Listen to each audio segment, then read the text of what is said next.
नंद बाबा यशोदा खूब सेवा करवाते हैं ठाकुर जी से, ठाकुर जी खूब सेवा करते हैं दोनों की।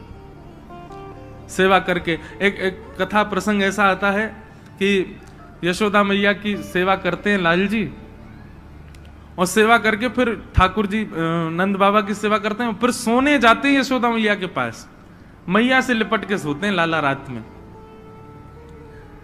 नंद बाबा की बड़ी इच्छा होवे, बोले लाला मोते लिपट के ना सोवे। एक दिन ठाकुर जी बोले, एक दिन नंद बाबा बोले लाला तू आज मेरे पास सो जा। तो ठाकुर जी मना तो कर नहीं पाए, लेकिन रात्रि में जब सोए तो रात भर सो नहीं पाए। दिन में मैया तो बोले रात भर बाबा की दाढ़ी में इर्झो रहो मैं, मुझे तो नींद ही नहीं आई।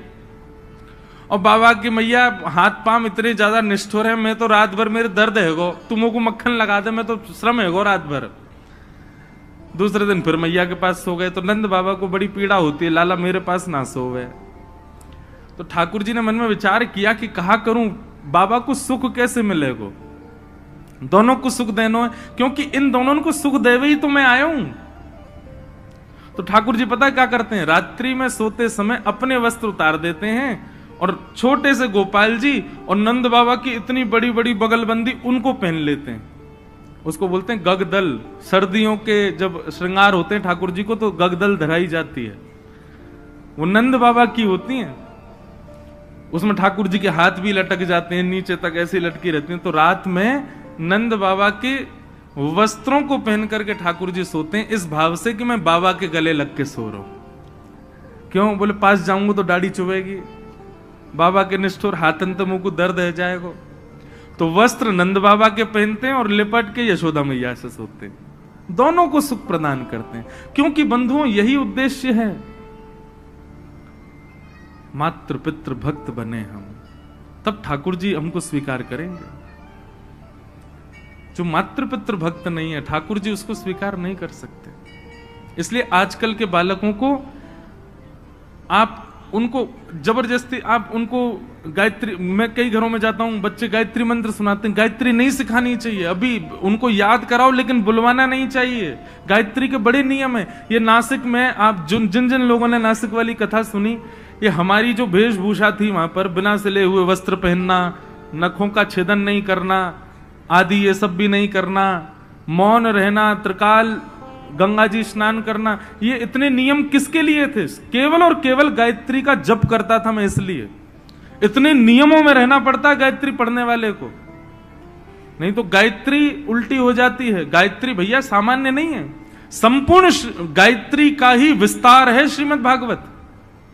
उसको ऐसे ही बोल देते हैं हम लोग, नहीं बोलना चाहिए।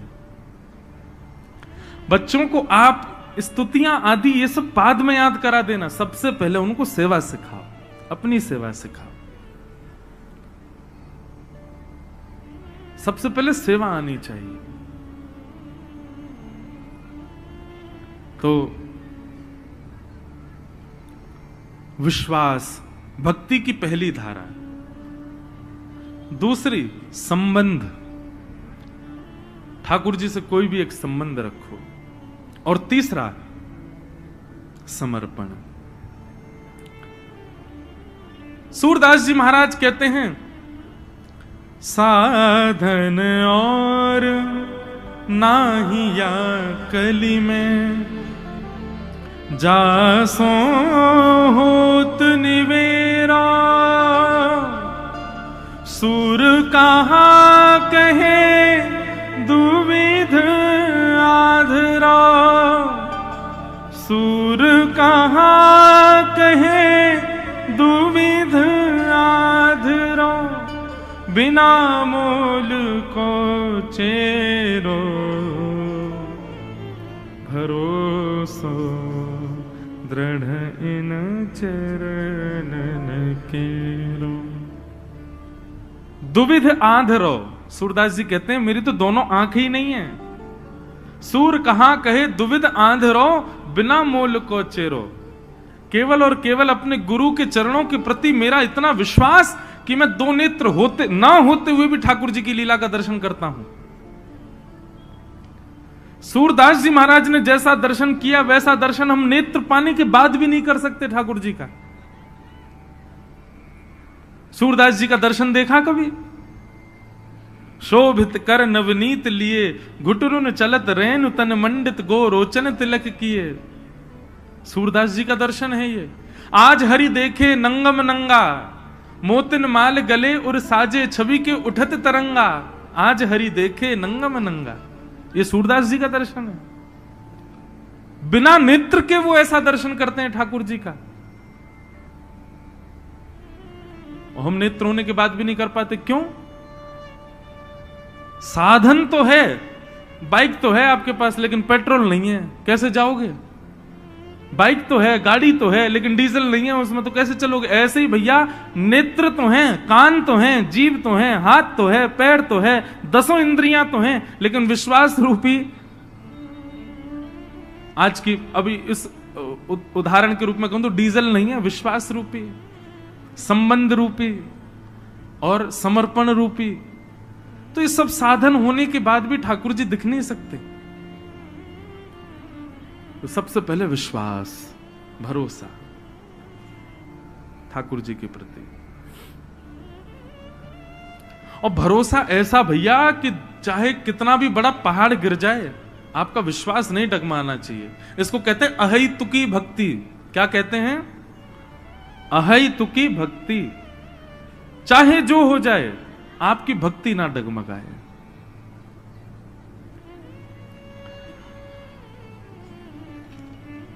तो श्री गिरधर लाल जी की कृपा से ये कथा अब अपने विश्राम की ओर बढ़ रही है।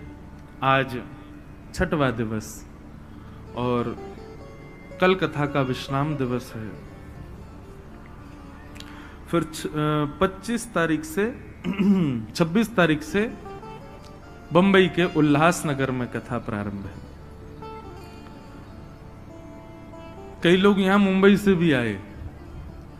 मैंने कहा इतनी दूर आए, हम तो वहीं आ रहे थे, लेकिन ऐसे ऐसे लाल जी के प्रेमी हैं, सब जगह से आ रहे हैं, तो परम सुख मिला। अब आइए आज की कथा में प्रवेश करें। आज रास पंचाध्यायी और प्रेम स्वरूप की कथा है।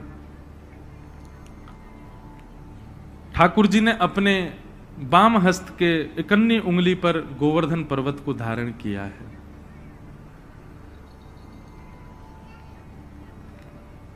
जयदेव महाप्रभु कहते हैं, अभिनव जलधार सुंदर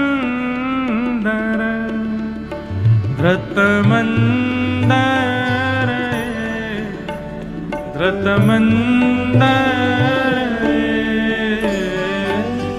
श्रीमुख चंद्र चकोर जय जय देव हरे।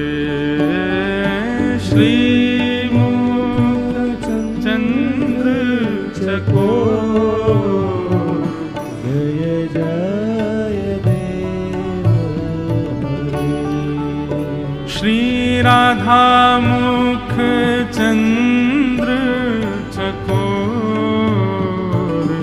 जय जय देव हरे।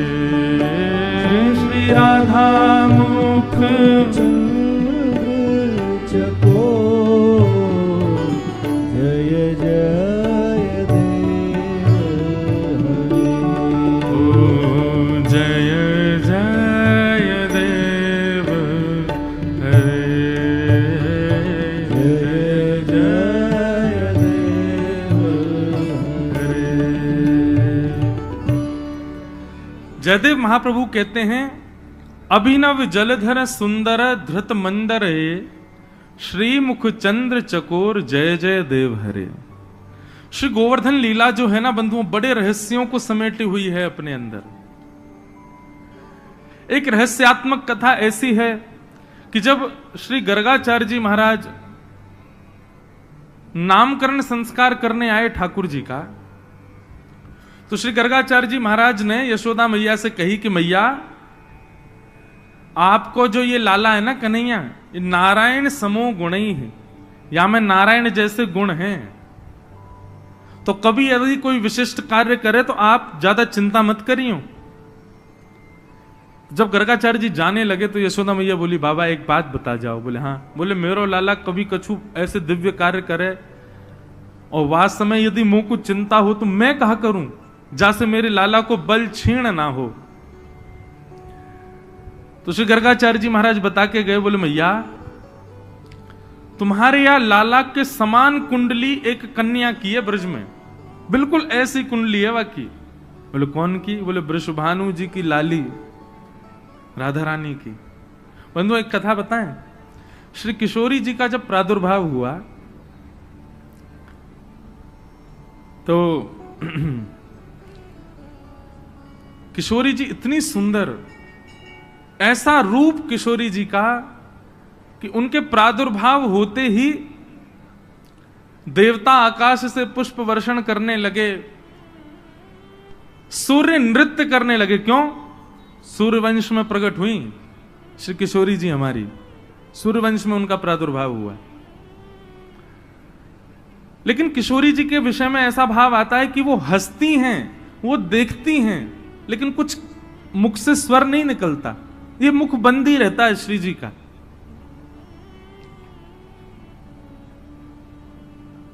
ऐसा वर्णन आता है कि वो प्रसन्न होती हैं, हाथ पांव भी चलाती हैं, पर ना तो कुछ कहती हैं, मतलब ना तो स्वर निकलता, बालक या तो रोता है या कोई स्वर निकलता है, और ना ही वो अपने नेत्र खोलती हैं। ये भी भाव है कि वो नेत्र नहीं खोलती हैं अपने, ऐसे ही रहती हैं।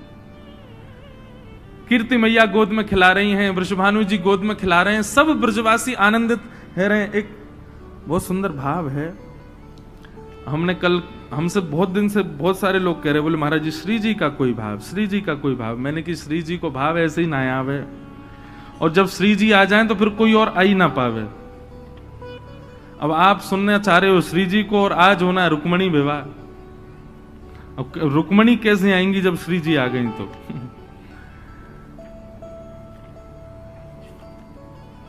तो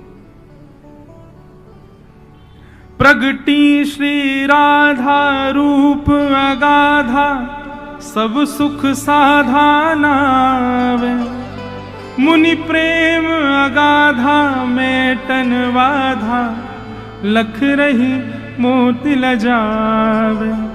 ब्रज घर घर माई बटे बधाई, सब मिल मंगल गाई। कीरत बड़ भागी अति सुख पागी, पुरजन करत बधाई। सुर नर मुनि हर से सुमन ही बर से, चढ़े विमान आवे। ऐसा वर्णन श्री जी के प्रादुर्भाव का किया गया है, ऐसा वर्णन तो ठाकुर जी के प्रकट का भी नहीं है। ठाकुर जी प्रकट भय तो बस इतना लिखो है कि ब्रजवासी सबरे नाच रहे हैं, गा रहे हैं, आनंद कर रहे हैं, पर श्री जी का प्रादुर्भाव हुआ तो तीनों लोकों में आनंद हो रहा था। सब देवता पधारे थे बरसाने में जब किशोरी जी का प्रागट्य हुआ है। सुर नर मुनि हर से सुमन ही बर से, चढ़े विमाना आए। भय चित्र से ठाड़े लखि सुर बाड़े, बाजे विविध बजावे। वर्णन कर रहे हैं, बोले किशोरी जी के प्रादुर्भाव में जो बाजे बजाने वाले थे ना, उनके बाजे छीन छीन के देवता बजाने लगे श्री जी के प्रादुर्भाव में। नारद सनकादि शिव ब्रह्मादि, गुरुआदिक मुनि जेते। इंद्रादिक जे जहां सुर नर ते तहां, आए सजन सवेते। और अकेले नहीं आए देवता, अपने अपने प्रियजन परिजन और अपने परिवारों को ले ले करके बरसाने में आए हैं। सब मिलकर जोरे करत निहोरे, जय जय भानु दुलारी। बोलो वृषभानु दुलारी की। ये श्री जी के प्रादुर्भाव की बधाई है। एक ही बधाई में सब भाव बता रहे हैं कैसे हैं, तो बस सुन लो। सब मिलकर जोरे करत निहोरे, जय जय भानु दुलारी। जय कीरत सुकुमारी, जय हरि प्यारी, जय जय सुखदातारी। जय नित्य किशोरी प्रिय चित चोरी यह विनती सुन लीजिए। वर्णन करते हैं कि जब देवता आ गए बरसाने में और सब नाचने गाने लगे, तो वृषभानु जी के परिवारी जन और बरसाने के जो ब्रजवासी थे उनको जगह ही नहीं मिल रही आगे आने की। सब पीछे से गाड़ी देने लगे देवताओं को, अरे भैया हमारे यहाँ लाली भैया, तुम काई को आ रहे हो यहाँ पे, चलो जाओ अपने अपने घरन को। तो ब्रह्मादि देवता शंकर जी आदि बोले भैया अब बरसाने के लोग हैं, ब्रजवासी हैं, ये कहो तो हम देवता देवता हम सब यहीं बांध देंगे, हमको ये ठाकुर जी को उखल में बांध सकें तो हमको बांध लेंगे, चलो यहाँ पे। तो सब जाते समय किशोरी जी से प्रार्थना कर रहे हैं, बहुत सुंदर भाव। जय नित्य किशोरी प्रिय चित चोरी यह विनती सुन लीजिए। 33 कोटि देवता हाथ जोड़ के प्रार्थना कर रहे हैं। ब्रजवास ही दीजे ब्रज रस पीजे चरण शरण गह लीजे। हे किशोरी जी, आप कृपा करके हमको ब्रजवास प्रदान करो, अपने चरणन की सेवा प्रदान करो। कर जोर मनाहूं यह वर पाऊं दंपति यश नित गाऊं। पद कमल सुत तोरा महु मुस मोरा मन नित जहां बसाऊं। एहि भांति सकल सुर स्तुति करके नित नित धाम पधारे। नंदादिक आए अति हर्षाए सब मिल कंठ लगाए। सब ही जन गावे सब ही बजावे सब ही दही ले ले भाजे।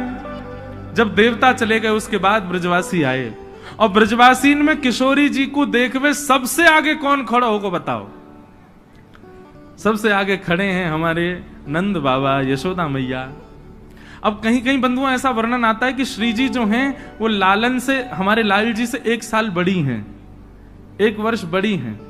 पर कहीं कहीं ऐसा वर्णन आवे कि दोनों समकाल ही हैं। ठाकुर जी को प्रादुर्भाव भयो, वाके कछु दिना बाद ही श्री जी को प्रादुर्भाव भयो। अब दोनों में सत्य कहा है ये तो सब संत जन जाने। वैसे भी जन्माष्टमी पहले आवे, राधाष्टमी बाद में आवे। तो या भाव से देखें तो ठाकुर जी राधाष्टमी के समय पर 1.25 महीना के हैं। तो वर्णन कर रहे हैं एक रसिक कि श्री जी को प्रादुर्भाव जैसे भयो तो नंद बाबा यशोदा आदि सब पधारे, और जैसे ही भीतर पहुंचे तो श्री जी के रूप को देख करके सब बलैया ले ले करके महाराज कोई मोती चढ़ा रहा है, कोई सोनो चढ़ा रहा है, कोई चांदी चढ़ा रहा है, कोई दिव्य दिव्य आभूषण से नजर उतार रहा है श्री जी की। लेकिन यशोदा मैया गोद में लाला को लेकर के पहुंची। श्री जी के रूप को देख करके, हमारी किशोरी जी के रूप लावण्य को देख करके यशोदा मैया इतनी आनंदित है गई, इतनी आनंदित है गई, मन में विचार करने लगी काय से नजर उतारूं। सो गोद में लाला को लेके लाला से ही नजर उतार दी श्री जी की। लाला से ही नजर उतार रही हैं। बोले जय बढ़िया कार्य आई, कारो कारो सो यही तो नजर उतार दूं किशोरी जी की।